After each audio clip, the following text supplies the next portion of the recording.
Alright, an object undergoing simple harmonic motion has a maximum speed of 4.3 meters per second and a maximum acceleration of 0.65 meters per second. Find the amplitude and its period of motion.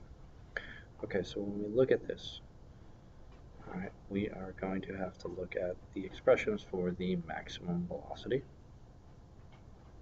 and the maximum acceleration.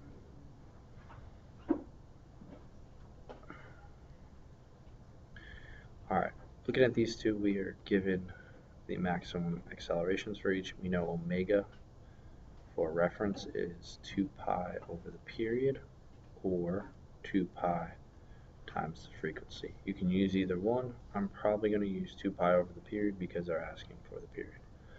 Alright, looking at these two, we know that the amplitude is the same and omega is the same for each of them, so we can substitute one in for the other.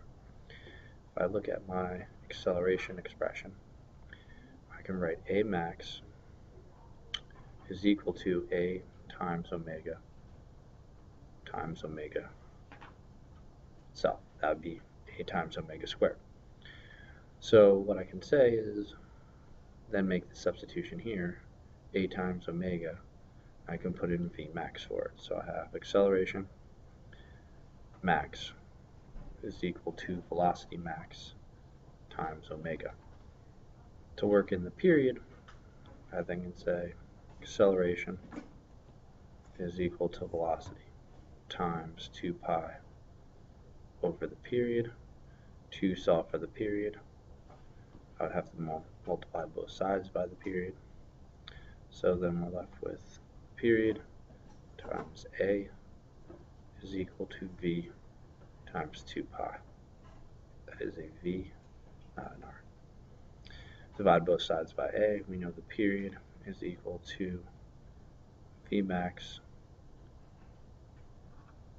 times 2 pi over A max.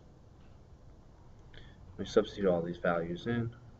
We find out that it will equal 41.5 seconds. Sorry, not 4.15, 41.5 seconds. To go back and find the amplitude, I'm going to use the velocity max equation because the acceleration max equation has a square in it. Calculations will be more cumbersome, so we'll have A times 2 pi over t. Substitute that in. So solve for A, we would get V max times t divided by 2 pi. Substituting in all those values, we end up with 28.4 meters.